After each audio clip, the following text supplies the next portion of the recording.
aujourd'hui on se retrouve pour faire un test d'une marque que j'avais envie de tester, mais c'est sur vos recommandations. Vous avez été plusieurs à me demander dans de précédentes vidéos de tester You Are Cosmetics. Et c'est en faisant mes petites recherches que j'ai découvert que You Are Cosmetics c'est en fait une nouvelle marque de maquillage qui est arrivée cette année, qui a été créée par la même équipe qui avait créé ELF.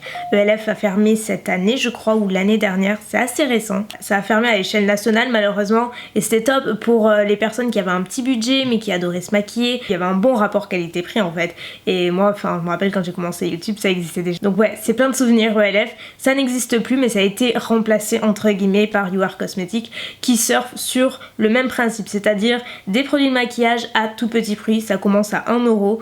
Moi l'article le plus cher que j'ai payé était à 9 € et le moins cher à 1 €.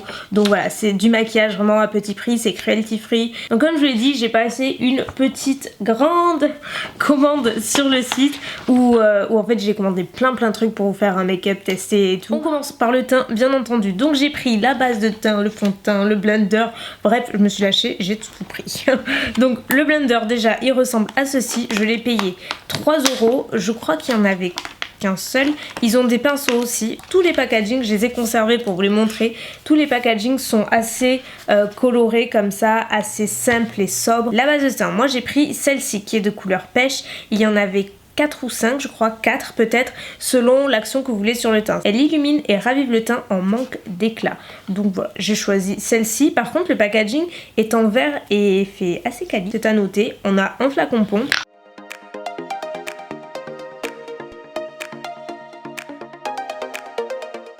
Pas l'impression que ça lisse tant que ça, ou alors c'est très léger. Je constate plus l'effet sur la lumière que le côté lissant, mais c'est assez léger honnêtement. Après la texture est agréable, ça ne colle pas, c'est facile à appliquer, ça change de la base NYX que j'ai utilisée dernièrement. Ensuite on va passer au fond de teint. Donc là j'en ai pris, enfin j'ai pris 2 teintes. Pour moi ça a été le seul souci sur le site, j'ai trouvé que les teintes étaient assez mal décrites et présentées en général. C'est très difficile de trouver sa teinte et pour le fond de teint c'est un petit peu important. Donc du coup j'en ai pris 2 dans le doute. C'est le fond de teint zéro défaut, il m'a coûté 5 € et comme je l'ai dit j'ai pris 2 teintes qui vous voyez sont hyper différentes. Et heureusement que j'ai pris les deux parce que concrètement ça je pense que c'est trop clair et ça c'est trop foncé. Donc là c'est la teinte chamois numéro 5 et là c'est la teinte faune numéro 8. Ah oui au fait j'ai mouillé mon blender et regardez comme il est énorme. Réelle technique, il est déjà plus gros que les Beauty Blender mais à côté on a un concurrent. C'est énorme mais c'est assez souple donc écoutez, on verra bien. Ça a du mal à mettre de matière en fait, c'est à coup d'une goutte et encore. Donc il faut pas être pressé. En fait ça reste coincé dans la pipette, ça ne tombe pas. Donc, je sais pas du tout en couvrance ce que ça va donner. Donc allons-y. C'est vraiment énorme l'éponge. C'est énorme. Je vais remettre une couche. De toute façon j'en mets toujours 2 en général. Mais ça a pas l'air de couvrir des masses. Je fais un close-up pour que vous puissiez bien voir le avant après. On voit bien toutes les taches que j'ai sur la peau, enfin c'est bien apparent. 10 ans après, nous en sommes là, j'ai vachement travaillé mon teint. Très peu de couvrance, du coup j'ai rajouté pas mal de matière. Étonnamment, c'est hyper naturel.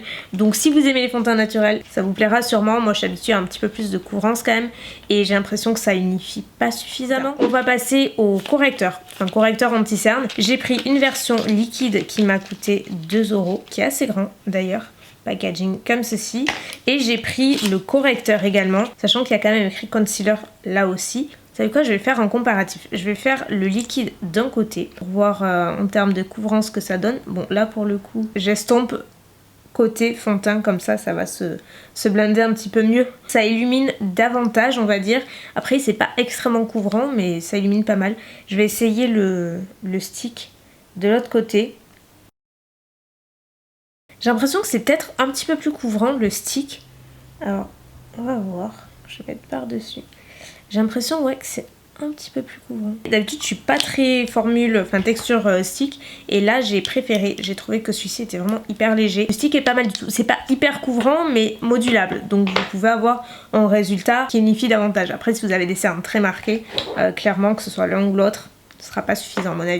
On passe aux poudres, là encore, j'ai pas pu me décider, j'en ai pris deux, mais je vais utiliser les deux en fait, pour deux utilisations différentes on va dire, puisque d'un côté j'ai pris une poudre libre translucide, c'est assez grand en termes de contenance, ça fait 10 grammes et c'est franchement pas mal du tout, et de l'autre côté j'ai pris une poudre compacte, en teinte numéro 8. Ben, je me suis dit si le fond de teint est pas assez couvrant peut-être qu'avec une poudre par-dessus, ça peut aider. Donc ce que je vais faire, c'est que je vais fixer mon anti-cerne, là où j'ai mis de l'anti-cerne avec la poudre translucide.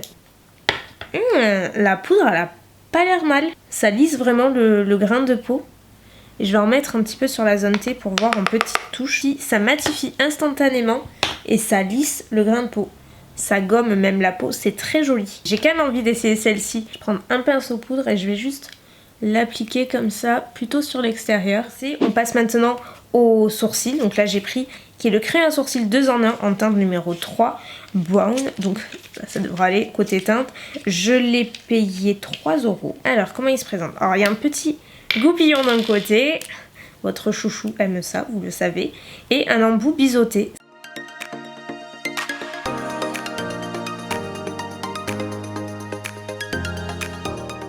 De loin, je pense que ça paraît pas trop mal et en soi, la couleur est bonne, c'est juste que l'embout est pas si pratique que ça au final. Enfin, il pourrait être bien, mais il est vachement large. C'est difficile de faire le dessous du sourcil sans dépasser, étant donné que la matière est très crémeuse. Et heureusement qu'il y a le goupillon du coup pour enlever l'excédent et tout. Donc en soi, l'idée est bonne. J'ai pas trouvé si facile que ça d'application, honnêtement. On va passer désormais aux yeux. Donc j'ai pris un petit primer, donc une base de fard à paupières. Ça fait super longtemps que j'en ai pas utilisé. J'applique de l'anti-cerne sur l'ensemble de ma paupière et je poudre ensuite pour bien fixer, et honnêtement ça fait aussi bien le travail qu'une base à paupières. Pour la palette, alors j'ai pris celle-ci. Le packaging se présente comme ceci et j'en ai pris une deuxième qui est toute petite. Vous allez me dire pourquoi. Celle que j'ai pris est très jolie, mais elle est composée uniquement de fard mat. Comme j'aime bien quand même avoir une touche un petit peu satinée, etc., j'ai pris une petite palette qui est toute petite en teinte rosy. Vous voyez, elle est vachement jolie, n'empêche. C'est des teintes qu'on porte assez facilement. Et là, pour le coup, on a des teintes relativement satinées. Donc, j'en ai pris deux pour avoir un bon mix, on va dire. Je vais potentiellement commencer par cette teinte-là que je vais appliquer tout le long du creux. On va bien voir. J'y vais au feeling, je sais pas du tout ce que je vais faire.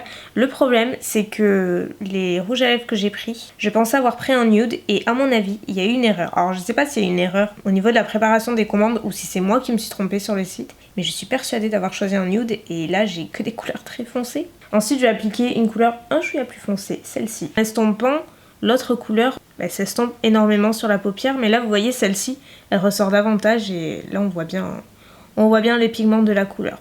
Là, je vais appliquer cette couleur dans le coin externe et je vais rajouter ensuite celle-ci dans le coin interne de la paupière mobile. Je ne sais pas du tout ce que ça va donner, mais écoutez, on fait un test. Une chose est sûre, c'est que le rose du coin externe se voit. Le problème, c'est que après, quand on estompe, j'ai l'impression que ça perd énormément de son intensité.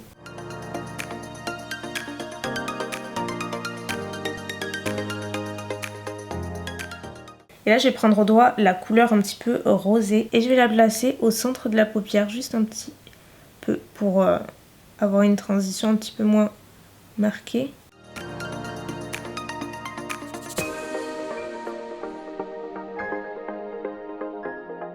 Je pense que je vais m'arrêter là en termes de fard à paupières et tout. On n'y pas trop mal. Je vais terminer avec un liner dans un petit pot en verre. Vous voyez, je l'ai pris en noir, donc moi je vais prendre un petit pinceau biseauté, un des miens. Il y en avait un dans le paquet, mais je préfère celui-ci. C'était dans mon kit de Noël.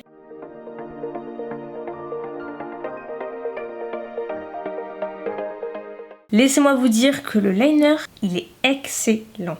Il est crémeux, noir, opaque, pigmenté, facile à utiliser. Ça faisait une éternité que, comme je le disais, j'en avais pas utilisé. Et celui-ci, il va définitivement rentrer dans ma petite routine. Rien qu'à la formule, on sent que c'est quelque chose de bien. Donc écoutez, ça, c'est un bon départ. On va terminer avec une couche de mascara. Donc j'ai pris le mascara Essentiel. Il est assez petit. Si je vous montre par rapport à un mascara L'Oréal, vous voyez, juste en termes de taille, ça vous donne une petite idée. Alors le mascara Essentiel m'a coûté 1 €. La brosse est légèrement recourbée. Donc les yeux c'est terminé et je pense que le mascara c'est le produit que j'ai le moins aimé de tous les produits jusqu'à maintenant. C'est vrai qu'il apportait ni longueur ni volume, ça fait un résultat beaucoup trop naturel. Et là sur ce type de maquillage j'ai besoin que mes cils ressortent davantage. Et honnêtement j'ai dû passer au moins 10 minutes sur chaque œil pour avoir ce résultat là. Et c'est clairement pas fou, en plus ça fait des espèces de petits paquets, enfin je suis pas convaincue. En même temps, j'ai envie de vous dire, pour 1 euro, on n'a pas le droit d'être très exigeante à ce prix là, donc c'est pas très grave si ça passe pas. Maintenant, une palette de contouring qui est énorme comme vous le voyez, je m'attendais pas du tout à ce qu'elle soit si grande. Il y a quand même une poudre de contour, donc je m'attendais un petit peu plus, parce que là celle-ci pour le coup, même la personne la plus claire ça ressort pas des masses. Après on a les poudres pour fixer l'anti-cerne et on a 2 highlighters. Je swatch les highlighters.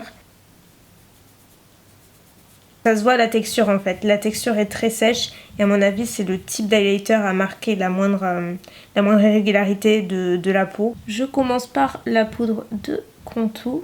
J'utilise un petit pinceau biseauté. Place au petit blush. Donc là c'est un trio de blush et bronzer. Moi c'est quand même 3 blushs. Ils sont tous les 3 mat. Bon pour le coup ça match avec ce que j'ai aux yeux donc ça va. Je pense que je vais mixer ces 2 teintes. Alors j'ai pris le même pinceau, enfin c'en est un autre mais c'est le même. Vous avez compris. Je l'ai en 2 fois. Alors par contre l'highlighter je trouvais que j'avais pas payé cher. Il m'a coûté 1 euro. Mais il est vraiment tout petit. Et encore j'ai pas vu à l'intérieur mais j'ose même pas imaginer. C'est effectivement très petit. Je crois que j'ai jamais vu un aussi petit highlighter. Ça fait penser à la taille des produits, des échantillons qu'on peut avoir. Mais encore une fois, ça coûte qu'1 euro donc on peut pas être exigeante avec ce type de produit. Je vais essayer de faire un test ici. Ah, il est déjà beaucoup plus joli que le poudron.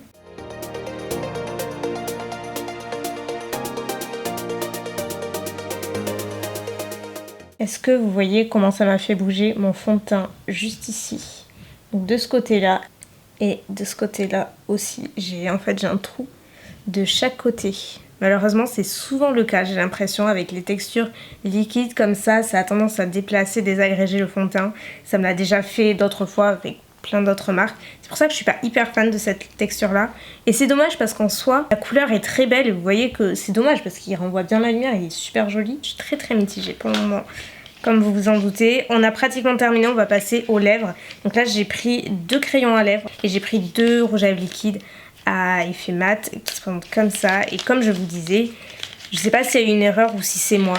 Honnêtement je sais pas du tout. J'étais persuadée d'avoir pris un nude, sauf que je me retrouve avec des couleurs hyper foncées. Par contre quelque chose qui est dommage c'est que sur les crayons il n'y a aucune pastille de couleurs, ils sont complètement noirs. Du coup quand vous les mettez vous ne savez pas exactement de quelle couleur il s'agit. Il n'y a pas de nom de teinte, la teinte est uniquement sur le packaging cartonné. Donc j'ai la teinte nude et j'ai la teinte rosy brown. J'imagine que le rosy brown c'est celui-ci et le nude c'est celui d'à côté. Les couleurs sont jolies, ils ont l'air hyper crémeux donc ça j'aime bien. Donc, le rouge c'est le Red Touch et celui d'à côté c'est le Scarlet. Je vais mettre la couleur foncée avec le crayon rosy brown dessous. Le résultat final ressemble à ça. Écoutez, le rouge à lèvres liquide est pas mal du tout. Les parfumés ils sont super bons. Il est bien mat. J'ai pas eu vraiment de problème d'application, je le trouve assez homogène. Je vais voir un petit peu comment il évolue au cours de la journée en termes de confort. Je vous retrouve en fin de journée, je vous dis mon avis final. Et puis voilà, on va croiser les doigts pour que ça aille mieux, même si c'est mal parti. Me revoilà pour clôturer cette vidéo, juste pour vous donner un petit peu mon avis final. Là, il est 19h12. Très exactement. J'ai commencé à l'appliquer juste après manger, donc voilà, j'ai laissé passer l'après-midi. Et honnêtement, j'avais déjà un avis qui était bien avancé. De tous les produits que j'ai pu utiliser, malheureusement, j'en ai aimé très peu. J'ai pas du tout aimé mon maquillage aujourd'hui. J'étais pas bien du tout dans mon maquillage, dans ma peau en fait. Je suis pas très fan du maquillage des yeux. De loin ça peut peut-être aller, mais de près on voit que j'ai énormément galéré à estomper. Et là vous voyez c'est c'est pas net, c'est pas très joli. Le mascara, j'en parle même pas. Et le rouge à lèvres, j'étais bien partie. Je vous avais dit, la texture est hyper confortable, c'est pigmenté et c'était bien parti. Mais vous voyez, j'ai pas bu, j'ai pas mangé de l'après-midi, je n'ai vraiment rien avalé. Pourtant, ça a débordé sur les bords, ça a coulé. Honnêtement, je déteste ce genre de situation parce que je cherche toujours la chose la plus positive dans les situations comme ça, mais le fait est que j'ai pas été convaincue du tout. Les seuls qui m'ont plu, et je reste d'avis que le liner est très bien, il n'a pas bougé, il est super facile d'utilisation, enfin j'ai trouvé vraiment excellent pour le coup. Rien à envier au plus grand honnêtement, et la poudre libre j'ai beaucoup aimé. Sur l'action lissante, j'ai trouvé que c'était une poudre qui est très belle et je la réutiliserai définitivement, je vous en reparlerai, vous inquiétez pas. Et en soi, écoutez, les crayons à lèvres, j'ai bien aimé la texture. Pour le coup, ça n'a pas empêché au rouge à lèvres liquide de déborder, mais je pense que c'est plutôt la texture du rouge à lèvres en fait et pas le crayon. On ne peut pas être exigeant avec des prix défiant toute concurrence. Je veux dire, entre 1 et 9 euros, on peut pas être aussi exigeant et je suis clairement pas, mais le fait est que les produits n'ont pas vraiment fonctionné sur moi, j'ai pas vraiment été bien dans mon make-up. Je vous ai dit que je resterai toujours objective, donc peu importe la marque et le prix, si un produit est bon, je vous le dis volontiers. En tout cas, n'hésitez pas à me dire si vous avez testé la marque, des produits, bref, j'aimerais bien savoir ce que vous en pensez, ce que vous avez testé, s'il y a des trucs qui ont fonctionné ou pas. Juste avant de clôturer cette vidéo, je voulais juste vous annoncer quelque chose de super cool qui va arriver très prochainement, le 26 septembre très exactement, pour les bordelaises ou les personnes vivant à proximité. Sachez que j'organise un meet-up avec la Banque Postale. J'ai fait une vidéo à l'occasion de la campagne Talent Booster et du coup on a décidé d'organiser un petit meet-up à Bordeaux. Puis ça fait hyper longtemps que j'en ai pas fait, du coup je voulais juste vous prévenir, sachez que ce sera le 26 septembre, donc à Bordeaux, de midi à 15h. Je vous mets l'adresse juste ici et je vous rajouterai toutes les infos en barre d'infos. C'est un meet-up qui est bien entendu libre et gratuit bien entendu, et ça va être vraiment super cool. Donc si vous êtes dispo, voilà, que vous voulez passer un petit bout de temps avec moi, voilà, qu'on papote un petit peu, qu'on prenne des photos, qu'on se voit, n'hésitez pas, ce sera vraiment avec volontiers, j'ai trop hâte. Sur ce, je vous remercie quand même d'avoir regardé cette vidéo, j'espère qu'elle vous aura plu, je vous fais de gros bisous et je vous dis à très bientôt pour la prochaine, bye.